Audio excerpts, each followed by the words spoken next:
It began when this woman was watching the Twin Towers burning from her apartment in New Jersey.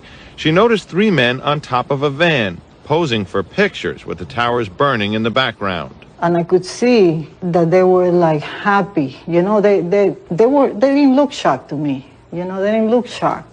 I thought it was very strange. The witness called police, who stopped the van hours later and arrested 5 men.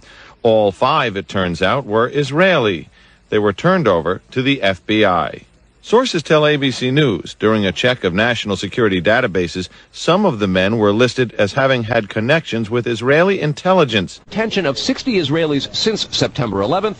The Bush administration treated the questions like hot potatoes. I would just refer you to the Department of Justice with it. I'm not familiar with the report. I'm aware that some Israeli citizens have been detained. With respect to why they are being detained and the other aspects of your question, whether it's because they are in intelligence services or what they were doing, I will defer to the Department of Justice and the FBI to answer that. U.S. investigators digging into the 9/11 terrorist attacks fear that suspects may have been tipped off to what they were doing by information leaking out of Amdocs. Most directory assistance calls and virtually all call records and billing in the U.S. are done for the phone companies by Amdocs Limited, an Israeli-based private telecommunications company.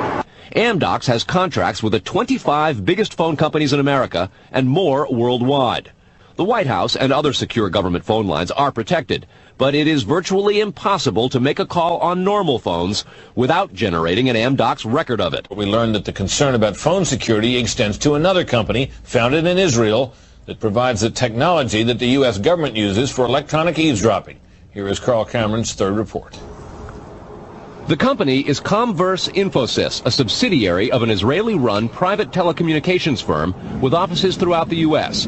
Comverse insists the equipment it installs is secure, but the complaint about this system is that the wiretap computer programs made by Comverse have in effect a back door through which wiretaps themselves can be intercepted by unauthorized parties.